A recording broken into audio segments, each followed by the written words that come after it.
नमस्कार, cook with लकीमध्ये आपल्या सर्वांचे मनापासून स्वागत आहे। आज आपण बनवणार आहोत पावभाजी। कुठल्याही भाज्या न चिरता झटपट कशी बनवायची चला तर पाहूया।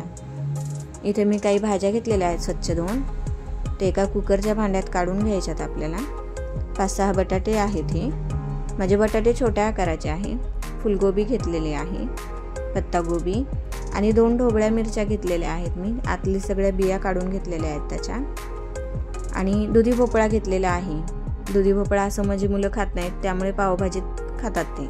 2 गाजर घेतलेले आहेत। याच्यामध्ये पाणी टाकून घ्यायचं आहे आपल्याला आणि कुकरच्या 3 ते 4 शिट्ट्या आपल्याला काढून घ्यायच्या। आता मी इथे अर्धा वाटी चणा डाळ घेतलेली आहे, तिला स्वच्छ धुवून एका कुकरच्या भांड्यात काढून घेतलेलं आहे। चणा डाळ पटकन शिजत नाही, त्यामुळे आपल्याला 10 ते 12 शिट्ट्या काढून घ्यावं लागणार होतं। पाणी टाकून घ्यायचे आणि 1 चमचा मीठ टाकणार आहे मी याच्यात। याच्या 10 ते 12 शिट्ट्या काढून घेऊयात आपण। तुम्ही पाहू शकता आपल्या भाज्या किती छान उकडलेल्या आहेत। त्याला छान मॅश करून घ्यायचे। उकडलेल्या असल्यामुळे पटकन मॅश होऊन जातात। याची एक बारीक पेस्ट तयार करून घ्यायची आपल्याला, तुम्ही पाहू शकता। आता बटाट्याची सालं काढून घेतले आणि त्याचीही पेस्ट तयार करून घ्यायची आपल्याला। गाठी नाही राहिल्या पाहिजे यामध्ये। पावभाजींमध्ये भरपूर भाज्या असतात, त्यामुळे ही पौष्टिक मानली जाते। तुम्ही पाहू शकता छान पेस्ट तयार झालेली आहे आपली। आता डाळ पाहून घेऊयात। डाळही छान शिजलेली आहे आपली। एका रवीने त्याला घुसळवून घ्यायचे, त्यामुळे एक जीव होते ती।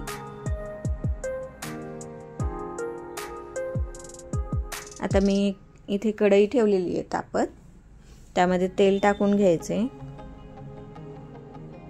आणि थोडं बटर टाकून घ्यायचे। बटर आणि तेल छान गरम होऊन द्यायचं आहे आपल्याला।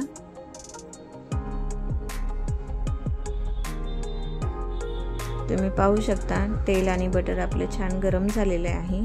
आता यामध्ये 1 चमचा जिरे आपल्याला टाकून घ्यायचे। जिरे छान तडतडले की 1 मोठ्या आकाराचे 3 कांदे घेतलेले आहेत मी, त्यांना बारीक चॉप करून ते पण टाकून घ्यायचे आणि छान सोनेरी रंग येईपर्यंत आपल्याला त्याला परतवून घ्यायचे।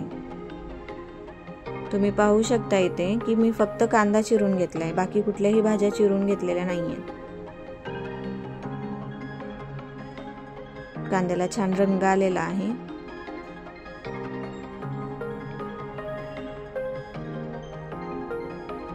आता यामध्ये 1 चमचा मी आलं लसूण पेस्ट ऍड करणार आहे। त्याला पण आपण छान परतवून घ्यायचे, त्याचा कच्चेपणा राहिला नाही पाहिजे।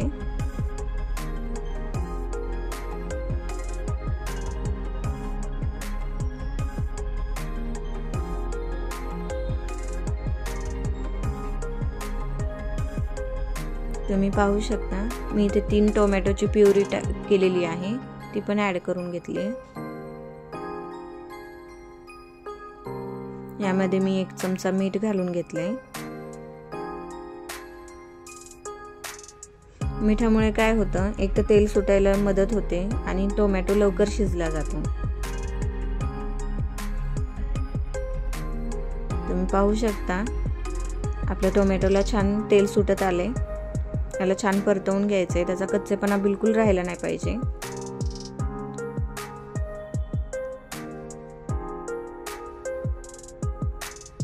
आता आपण याच्यामध्ये काही मसाले ऍड करणार आहोत। इथे 2 चमचे काश्मीरी लाल मिरची घेतलेली आहे आणि 2 चमचे पावभाजी मसाला घेतलेला आहे। त्यांना छान परतवून घ्यायचंय आपल्याला। आपला मसाला छान भाजला की त्याची चवही छान येते। मसाला जर कच्चा राहिला तर त्याची चव छान लागणार नाही आपल्याला, त्यामुळे मसाला हा छान भाजून घ्यायचा आहे। तेल सुटेपर्यंत आपल्याला हे पण मसाले भाजून घ्यायचे। तुम्ही पाहू शकता किती सुंदर तेल सुटलेले आहे आणि रंगही खूप सुंदर आलेला आहे।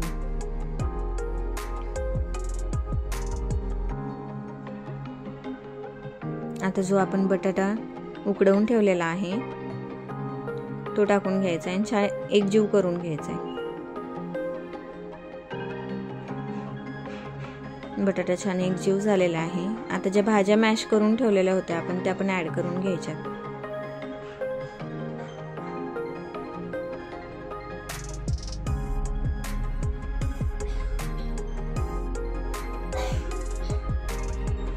आता जी आपण डाळ उकडवून ठेवलेली आहे ती पण टाकून घ्यायची आहे आपल्याला। डाळीमुळे काय होतं, एक तर चव डबल होते आणि आपण जेव्हा पावभाजी तयार करतो तेव्हा त्याचं पाणी एखाद्या वेळेस वेगळं होतं आणि भाजी वेगळी राहते, पण या डाळीमुळे त्याला बाइंडिंग खूप छान येणार आहे आणि चव तर डबल होते।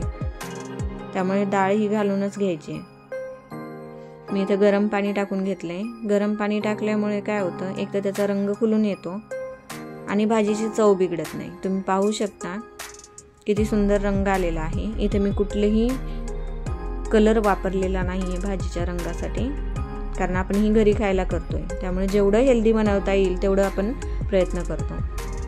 आता 1 चमचा मी काळं मीठ ऍड करून घेतलंय। काळ्या मिठामुळे काय होतं, जो चटपटीतपणा असतो, जो फ्लेवर आपल्याला हवा असतो तो येतो। याला छान उकळी येऊन द्यायची आणि आपली भाजी तयार आहे। तुम्ही पाहू शकता किती कमी वेळेत आणि झटपट तयार झालेली आहे आपली भाजी। कोथिंबीर टाकून घ्यायची आहे आणि आपली पावभाजी खाण्यासाठी तयार आहे। व्हिडिओ आवडल्यास नक्कीच लाईक करा, शेअर करा आणि सबस्क्राईब करा। धन्यवाद।